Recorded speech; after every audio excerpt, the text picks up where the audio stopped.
కిష్కిందా కింద సీత అపహరణతో రాముడు తీవ్రంగా దుఃఖంలో మునిగిపోతాడు. లక్ష్మణుడితో కలిసి సీతను వెతుకుతూ అరణ్యాలలో సంచరిస్తాడు. ఈ దశలోనే రామాయణ కథ కొత్త దిశలోకి మలుపు తిరుగుతుంది. వానరులతో రాముని స్నేహం.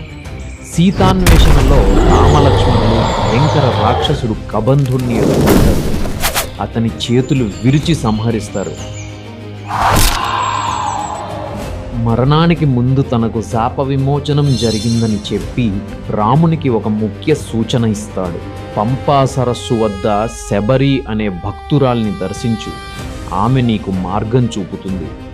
రాముడు శబరి ఆశ్రమానికి వెళ్తాడు. శబరి పరమభక్తితో రామునికి బెర్రీ పండ్లు అర్పిస్తుంది. రాముడు ఆమె భక్తిని స్వీకరించి మోక్షం ప్రసాదిస్తాడు.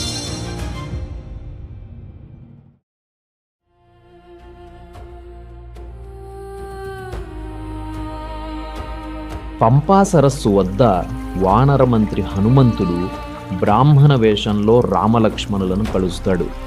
రాముని మహాత్మ్యాన్ని గుర్తించిన హనుమంతుడు వారిని సుగ్రీవుని వద్దకు తీసుకెళ్తాడు. సుగ్రీవుడు తన అన్న వాలి భయంతో ఋష్యమూక పర్వతంలో నివసిస్తూ ఉంటాడు. రాముడు సుగ్రీవుల మధ్య సఖ్యత ఒప్పందం జరుగుతుంది. రాముడు వాలిని సంహరిస్తాడు. సుగ్రీవుడు సీతాన్వేషణలో సహాయపడతాడు. ఇది రాముడు హనుమంతుడి అనుబంధానికి ఆరంభం. సుగ్రీవుడు వాలిని యుద్ధానికి పిలుస్తాడు.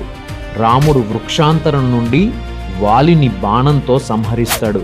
వాలి మరణించే ముందు ప్రశ్నిస్తాడు, నువ్వు నేరుగా యుద్ధం చేయకుండా ఎందుకు చంపావు? రాముడు ధర్మబద్ధంగా సమాధానం చెబుతాడు.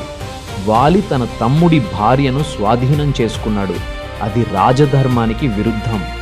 వాలి తన తప్పు గ్రహించి రాముని మహిమను అంగీకరిస్తాడు. అంగదుని సుగ్రీవునికి అప్పగించి మోక్షం పొందుతాడు. వాలి మరణంతో సుగ్రీవుడు కిష్కిందకు రాజు అవుతాడు.